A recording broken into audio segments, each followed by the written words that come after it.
You're tuned in to the NNW Podcast. Fresh takes, big energy, no nonsense. Let's get into it. Hello again, everybody out there in the never not working planet that we live in. Thank you for jumping on today, watching this episode today. I get to go down a little memory lane with an old friend of mine, Chris Farr. Me and Chris have known each other since 2012, where we worked together over at Mycroft. So we're going to talk a little bit about, how we know each other. But Chris, thank you for allowing the people of the never not working world to learn a little bit about you. Oh yeah, glad to be here, Will. Yeah, so I'm going to go ahead and throw one thing out. He's overdressed for this show, so don't adjust your screen. He has a tie on. I know a lot of people. I thought I need to go get my jacket and stuff, but me and Chris are good buddies, so we razz on each other. That's it. I just knew I was coming to see you, so I had to dress up, Will. That's right. Awesome. So if this is your first time watching this podcast, it's literally nothing more than connections, like I always say. So what we're going to dive in today is Chris Farr's history of where he grew up, how he lived, and how he got to the place of where he's at now. He's the vice president of operations over at Invision Technologies, and that's in Albany, right? Yeah, it is. We're actually in Albany, Macon, and Tifton now, but the home office is in Albany. Okay, so down in Albany, Georgia, below the gnat line where all the gnats are. So back home, that's where I grew up, cut my teeth. So good things will come of that. So he's going to dive into how he can help the people that are watching this maybe connect with something that Chris's company does that can help your company or your business with all kind of cybersecurity and stuff. So Chris, we'll jump right into it, man. Tell us a little bit about Chris Farr. I know I know your story, but tell all our 48 viewers and subscribers a little bit about yourself. Yeah, well, born and raised in Leesburg, Georgia. Little dot on a map, and Home of Luke Bryan. Exactly, yeah, home of Chris Farr too. They hadn't added me to the sign yet, but I'm waiting. I even offered to finance it, but you do what you can. But yeah, I went to Lee County High School, and after graduating high school, got into the finance world. Worked at a credit union in town, and really enjoyed that, and kind of dabbled in IT a little bit, through that endeavor, and then moved on to another credit union, and kind of just worked more in the IT field there. I wound up as vice president of technology at a credit union here in town, and kind of got into technology just from the sake of, just like to troubleshoot things, trying to figure out how things work, and just try to, take things apart, put them back together, make them better, and solve problems, just kind of help people out. Everybody's got a technology problem. Everybody has an issue, and, it's just good when you can go in and help them out, and kind of see the forest for the trees, and kind of just make them, just go down the right road, and put out all the fires that need to be put out. So really just, enjoy that. And so then moved out of the corporate IT world after the Mycroft stint, worked at Mycroft for about 2 years. And that was the last corporate IT gig job as far as working for one specific company and doing IT work for one company, which was, that was a lot of fun, back in the day, going and growing that thing. It was never a dull moment, never the same thing every day. And, just trying to build that airplane in mid-flight, it was fun. Yeah, absolutely. All of our meetings at the YMCA, because we didn't even have an office big enough for our 12 people.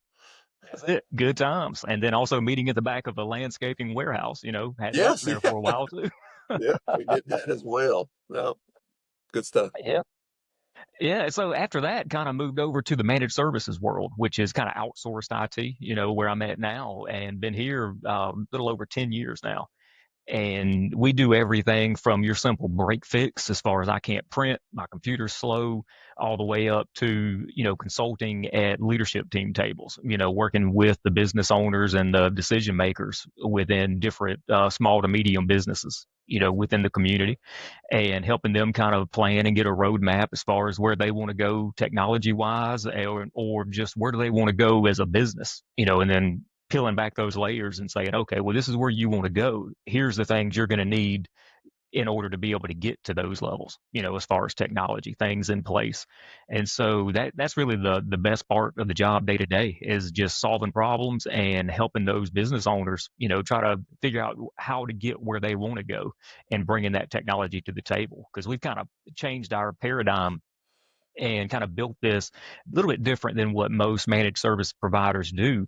Is we come in more of a partner, instead of just a vendor. And so when you kind of change that mindset, where you're a partner of that company, the better they do, the better we do. And so, our goal at the end of the day is to help them be the best they can be in whatever field that they're in.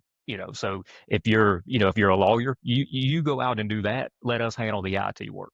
Let us do that so you can empower the community and do better, within your realm. And then we're just, helping you along the way. And so that's kind of, at the end of the day, what we do in a nutshell. So, so wrapping my head around it is you're ultimately a branch of the company at that point, because like you said, you're not a vendor, you're a partner, because you got a little bit of skin in the game of building relationships. And that's what this whole this whole platform of the Never Not Working podcast is about, is relationships.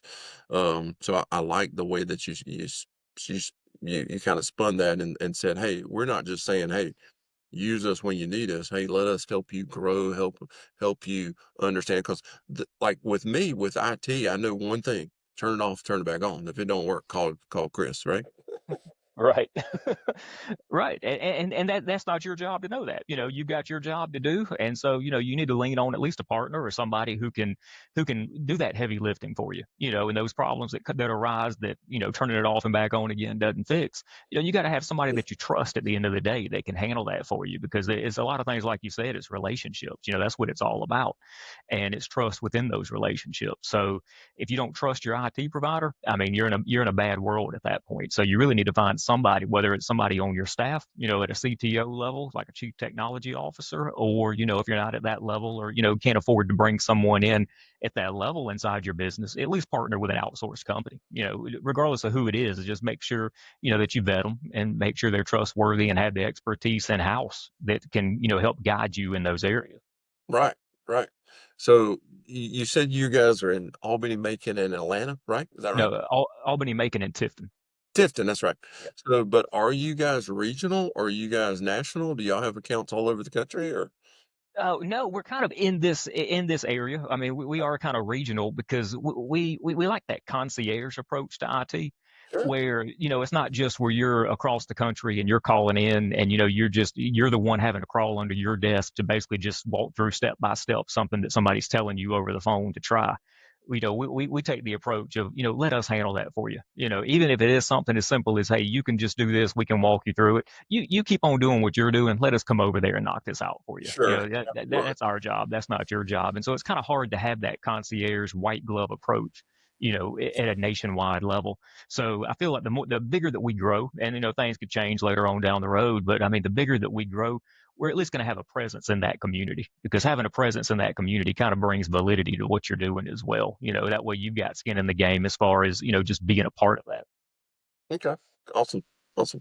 So I know that you said that you jumped into the finance side. I know you work for a credit union there in Albany.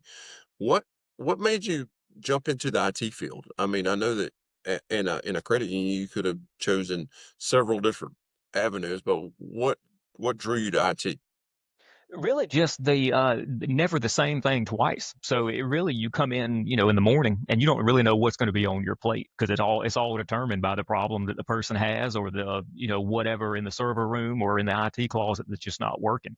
So it's never the same thing twice, and that's what I enjoyed the most of it, and really just the troubleshooting side of it. When I first got into the finance world, right out of high school, did what most people do in that world. Started as a teller, worked my way up to a loan officer, and then worked a little bit in the IT department as well. Just, it was a smaller credit union, the first one that I'd worked at. And that's when I realized that I really liked that financial side of the IT world. And so I love that. I spent roughly about 10 years in that life as well, and really just enjoyed it, mainly just for the troubleshooting side, and just never the same thing. I don't want to come in and do the same thing every single day.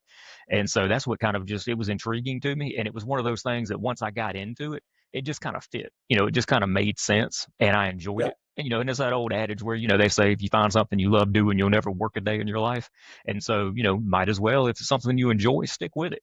Had a pretty good career with it. And I've enjoyed the fact, too, that I've been able to work in the financial side of IT, which is completely different than, doing what we're doing now, where, we're dealing with CPAs, lawyers, medical practices. And so it's all, even though it's the same thing at the end of the day, it's different flavors of it, right? It's Right.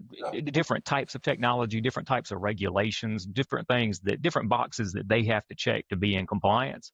And so it kind of helps sharpen your skills even better when you're doing it on kind of the broad scale across the board, with different type of industries, rather than just doing it in one corporate environment where you're just working for one company, because you could be great in that world, but as far as just getting, a lot of arrows in your quiver as far as different types of technology, the managed services world is kind of intriguing to that aspect, because it's just a great place just to learn different things and meet new people too. It's Right. just different people, different companies, different personalities, and you can kind of build upon that too, because with the relationships that you build with one particular company, that's going to make you better down the road when you have another company that you're working with, because you're going to have different ideas and different kind of roadblocks and things that you've seen with those companies that you can kind of bring to the table and say, okay, here's some gotchas, that we can kind of go ahead and get ahead of that we've seen in the past working with those industries. Right. So let's say that somebody's out there watching this, and they see the need of the MSP. Um, what what's your sales tactic to somebody that thinks that, oh, it's just money grab, they're not really going to service me? What does that look like on that side? Because I have no idea. I know on the sales side of a heat and air company that the bottom dollar is what matters, right? So the bang for the buck. Tell us a little bit about how you guys come in and help a company grow, or help them secure the cyber world of their side, or what does that look like?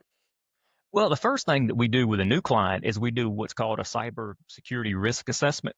And so that's where we come in, and we run simulated phishing campaigns is one thing that we do. We're basically, you get a bunch of emails and we try to phish you. We try to make you click a link that you shouldn't be clicking that you think came from a reputable source. So we kind of track the bar there to say, okay, where is everybody at in the organization as far as their cyber hygiene, so to speak, Right. making sure that they're paying attention to things. And then we also run some tools across the network and kind of looking at all the different machines out there to see what kind of personal information that you have of your clients and your employees that are just sitting on say a shared drive with no security on it that anybody could just get access to. Social security numbers, routing numbers, client information, etc.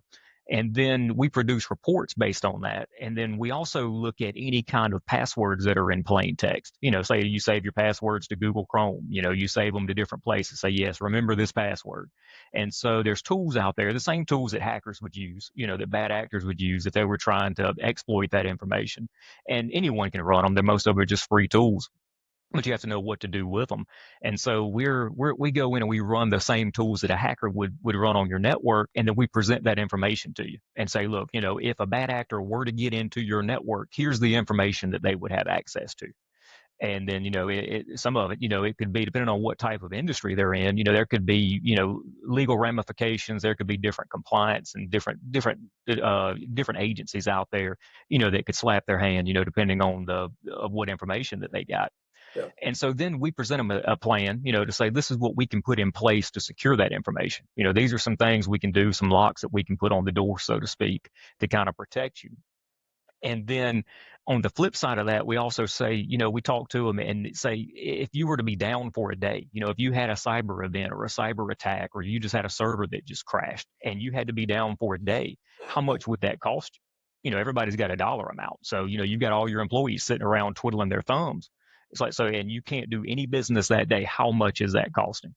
And then, they'll usually calculate it in their head and say, well, what we're bringing to the table for some companies is going to be even less than what that day of business loss would be. Yeah. And so then it starts getting into a real conversation, the things that they're not thinking about, because this day and time, it's not if you have a bad day, it's when you have a bad day. Computers are going to go out, servers are going to crash, cyber events are going to continue to happen. The landscape is just getting broader and broader as far as what constitutes a cyber attack. Something as simple as somebody clicking a link in an email that lets a bad actor into your network, getting access to anything. And a lot of small to medium businesses, which is where the MSP world, that's the kind of niche that we're in, a lot of them think that they're too small to have some type of cyber attack, where at the end of the day, they're not. Because they're seeing these large companies on the news that have all these big cyber events and cyber attacks, and they may be too small to wind up on the news. CNN may not pick it up, but if you're in a small community, just your reputation alone, that you don't want to mess up. And so the reputation risk of having some type of cyber event where your client's information wound up on the dark web or got released, or somebody had some fraudulent charges on their credit card that you had on file. You've got to see those people in the grocery store. You've got to see those people at Walmart. So just the reputation alone, you want them to know, especially when you're a regional company and you're working within your community, and you've got to see them out in public. You want to let them know that, hey, even though you have their information, it's secured. So there's a lot of that goes into play. Yeah, and two, those large companies already have people like you in the woodwork of trying to secure that stuff, where the risk to reward for these people that are out there trying to steal from you through this cyber attack are going to hit you as a smaller kid, because one, the risk is a little bit lower for them, correct? And the Right. reward is usually higher because there's no security. Right. Path of least resistance, crime of opportunity. Sure. So what I just heard through all that, the email that I got from the Egyptian princess that wanted me to send them money, I should have sent it to you first, right? Yeah, you should have let me look at it before you sent them your banking Hey, information. Yeah. comment, man.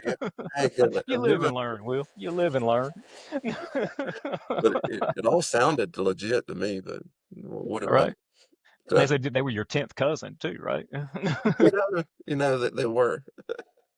Uh, uh, so let's see, what am I doing?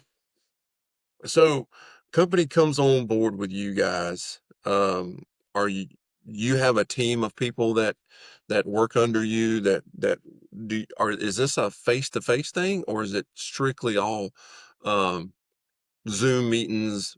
Being that you're regional, I'm sure you probably go out and see these people, probably, right? Yeah, we do. It's all face to face. We've got a team of account managers. They're out there, meeting with people, on a daily basis. Yeah. And then we've got roughly, I guess, 65 employees right now across all 3 locations. And so yeah, we've got different teams. We've got everything from your IT technicians all the way up to your network operations center. The ones that are monitoring antivirus, monitoring any kind of just bad activity on the network, working on firewalls, routers, that higher end thing. And then so we've got that team, and then we also do commercial and residential security systems. We do home automation, et cetera. So we've got a department that handles that.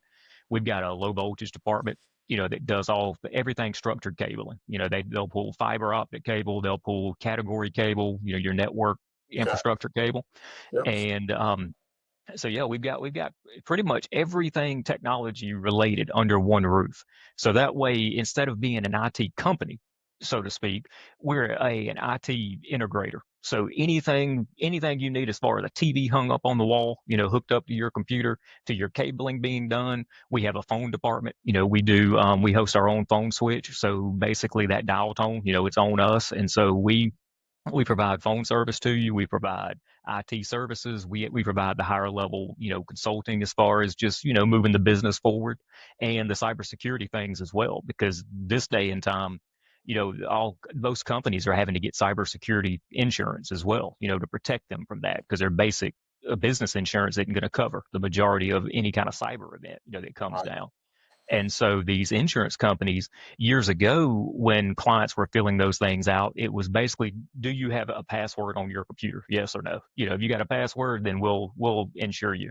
And now that one page documents turned into 20 or 30 pages worth of just a questionnaire of all of these things that have to be implemented and turned on in order for them just to write that cybersecurity policy. And most people, when they get that, they're unsure of the jargon, number one, that's written in there. And so they don't necessarily know, are they doing this or are they not doing this? And so that's where we come in as well and help them kind of fill that out, because most businesses aren't doing everything. They're not checking all the boxes that those insurance companies are requiring. And so we come in and say, okay, yeah, we've got 75% of this you're already doing. This extra 25% is either going to be, we need to help change your culture and things that you're doing internally, or you need to purchase these tools to put in place to be able to check all those boxes. So it's a lot of things that we come in at that level as well, because what we bring to the table is we say, we can't promise you're not going to have a cyber event or not going to have a bad day, because like I was saying, this day it's not a question of Yeah. if, it's a question of Yeah. when. Yeah. But what we can help you with is to make sure that when you do have a bad day and you do have cybersecurity insurance, we can help you make sure that that policy or that claim gets paid. Yeah. So that way you can at least honestly tell them that, yes, you've done everything within your way of doing it to make sure that you were being, successful. Yeah. And training those end users too, that's a big thing now, is training every employee, because a lot of people think that, that just the frontline person or the person that's in a truck that happens to have email on their phone that's provided by the company, they don't necessarily need IT training because they're not on a computer all day.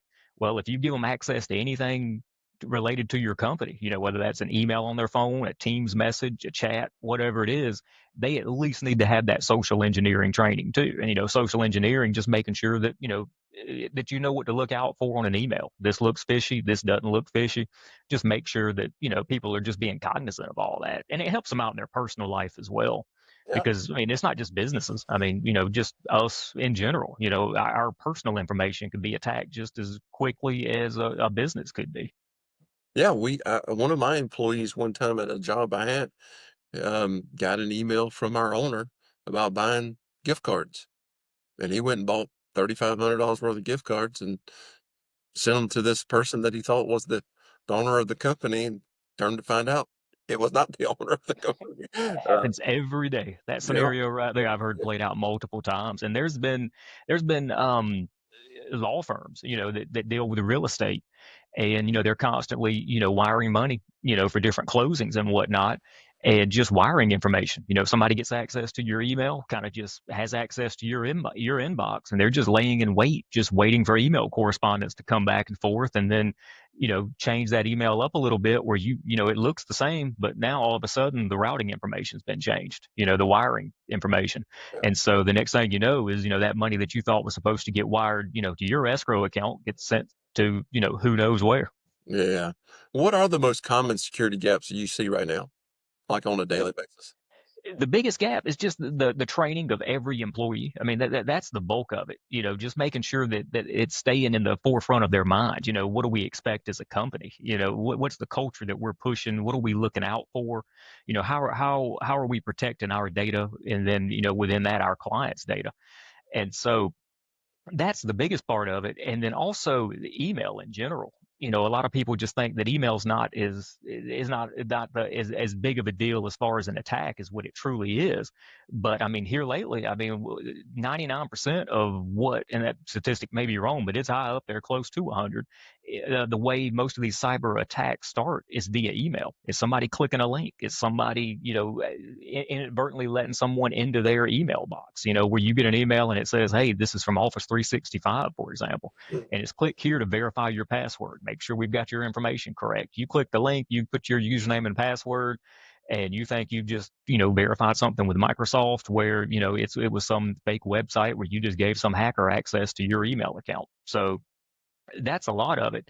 And then with email too, it's just that extra layer, that multi-factor authentication, that most people don't like. The thing that, text you a code that you have to put in, and just that extra layer, or using an authenticator app. It adds an extra layer, slows you down just a little bit, but it keeps you safer.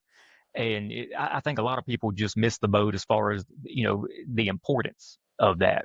But, I it's do. no different than your front door at your house too. If you took the lock off your front door, you could get in and out a whole lot quicker. But you keep it secured because you want to make sure the right people are getting in. No different, from your computer Yeah. applications. I guess that's the same thing as these text messages I keep getting about these laws I keep breaking in the state of Mississippi, right? Oh yeah, for the speed zone cameras or Yeah, whatever you're doing. Yeah. yeah.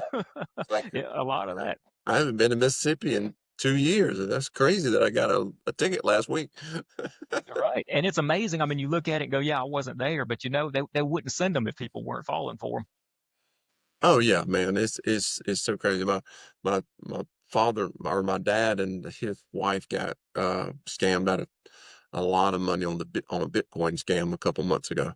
So Mm, it it it's happens. it's really scary. What if someone wants to be involved with you guys, what's the next step? Do they just give you guys a call, or which ultimately all your information will be in the body of this video for sure. But what's it look like onboarding or getting set up with you guys? Well, onboarding, I mean, basically, yeah, just reach out to us. That's the first step there. And then we can schedule a consultation, kind of see what you're after. Where are you at? What do you need? What's your goals? What are you wanting to do? And then we can kind of go from there. If you don't need full-fledged IT support, you need phone service, or you need, security systems, whatever it is, we can kind of just meet and figure out exactly what you need. Because, everything, it could be a la carte, or we can bring every service that we've got to you. It's just really what the business needs at the end of the day.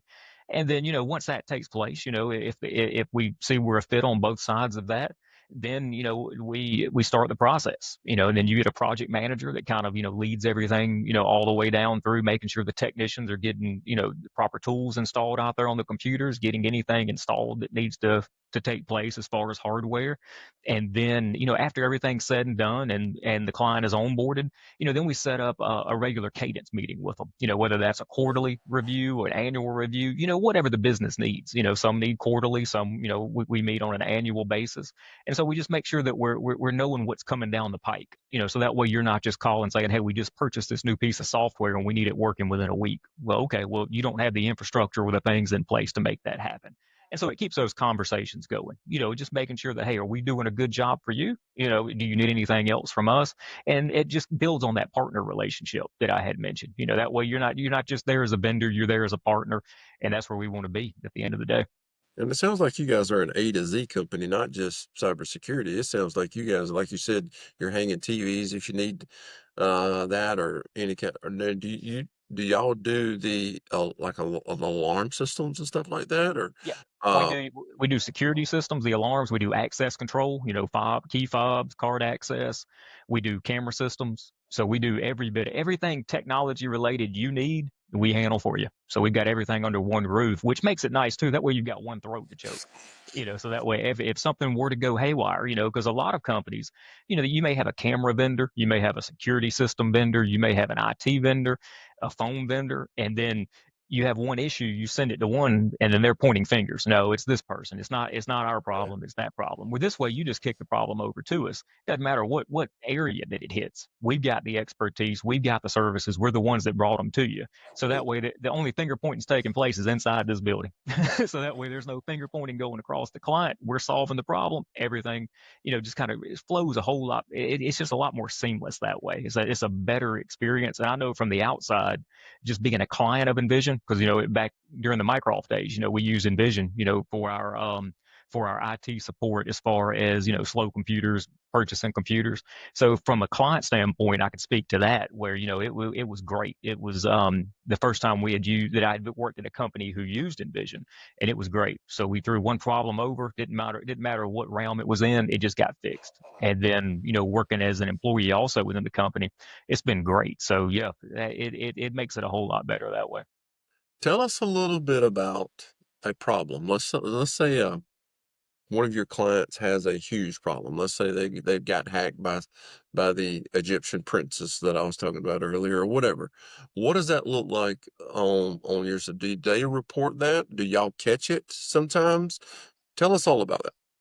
Yeah, sometimes we catch it, sometimes it's reported, sometimes it's a little of both because the tools that we've got in place, we've got monitoring on that. So if we see anything such as let's say something as simple as you're always in, let's say, Georgia, and then all of a sudden 2 a.m. on a Sunday morning, there's a login to your email account from Canada, or wherever else, we get flags on that. So we can immediately lock that account down, push anybody out of it, and then say, hey, we need to get this changed, change your password, just to let you know this happened. We were able to stop it before anything did, excuse me, anything bad did happen.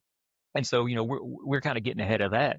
And then if you had anything on your computer that popped up that was malicious, we're going to more than likely know about that before you know about that. You're going to get some notifications, but by the time you're calling or emailing in, a ticket's already been created. You probably already got a technician that's working on it. And so but then sometimes too, if somebody opens up an email, they click a link and they call us and say, I just clicked the link. I think it might have been fraudulent, just letting you guys know. And so it's a little bit of both. And then once it happened, we've got plans in place depending on what type of event that it was, where we can start locking things down, and start, changing passwords and just kind of deep diving to see exactly where the problem is. Okay. What's the worst thing that you've seen?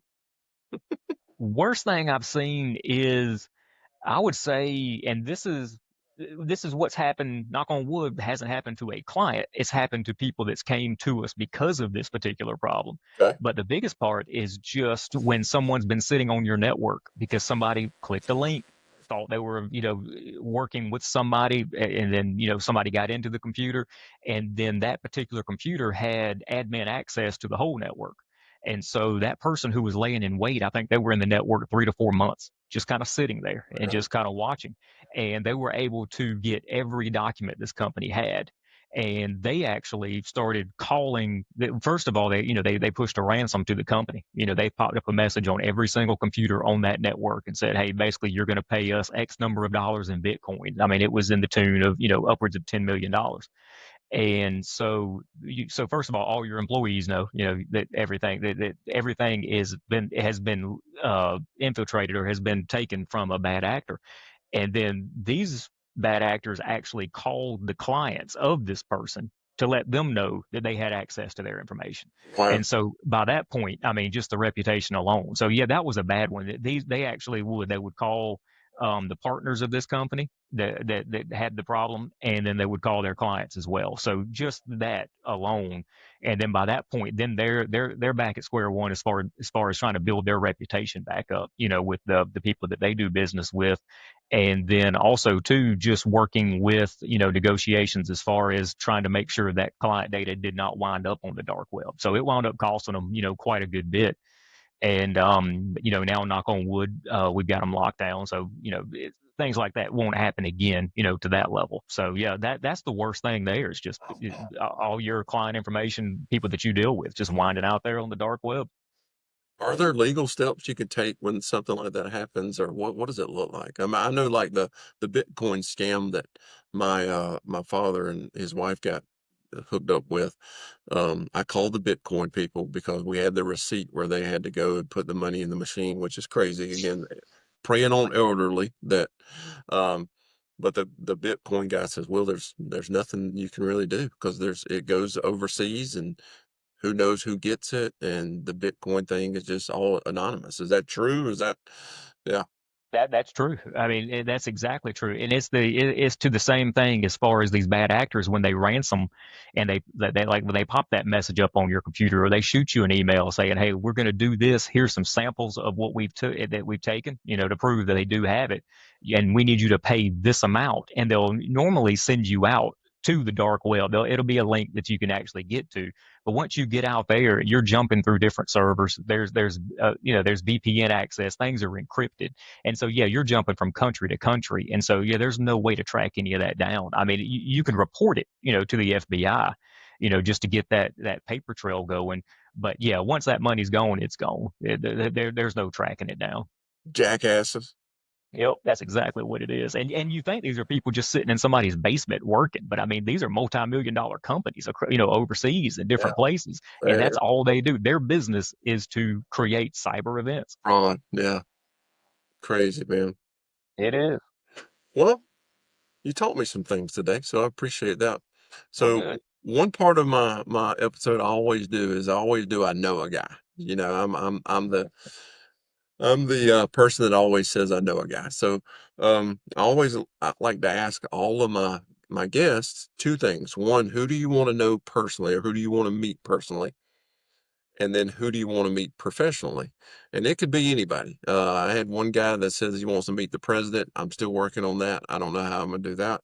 But but anybody out there that, one, professionally for sure, tell us who you want to connect with to get Envision into um any kind of realm out there that these people may be watching us. Again, heavy trades, of course, heating, air, roofing, plumbing, electrical. Those people are my main viewers, are, I guess. But Yeah, I think that would be great. We actually handle some of the IT support for some of the HVAC companies around here, but I think a lot of those types of businesses as well. They need it just like everybody else needs it, because they're taking credit cards, they're taking all this information. They've got pertinent information that could do damage to people. So yeah, I think meeting somebody in that realm who could kind of push our services, or kind of help just make those introductions into that world. That would be great for us. So yeah, anybody in the HVAC world, and anybody in the trades in general, to kind of show what we can do at that level would be good. awesome. Not personal, on the personal side. Anybody you want to meet personally out there?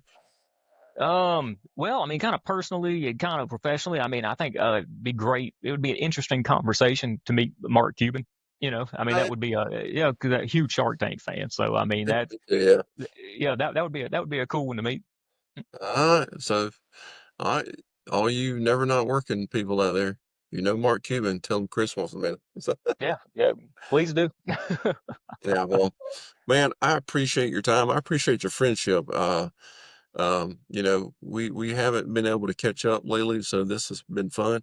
I know that anytime I have an IT problem, I will text Chris at any time of the day, answer me. So, and again, friendships matter, relationships matter. So I appreciate your relationship over, I guess, 15 years now almost. Yeah, it's been a while. Time Yeah. flies. Yep. So I appreciate that, man. But anything that we can ever do for you, let me know. Uh, Same and here. uh, and again, everybody out there, remember Chris Farr, remember Envision. He's the vice president over there. So if you're out there wondering, hey, do I need cybersecurity or any kind of security system? You do. You found out today you do. No matter how big or small you are, there is an avenue for you to get got. And those people out there are trying to prey on people, and we want to secure that. So Chris and his company do a phenomenal job with that. So again, reach out to me, reach out to Chris. All of his information will be in the body of this video. But again, Chris, thank you for your time, man. And Yeah. as always, I'm Will Basko, and with Chris Farr, we are never not working.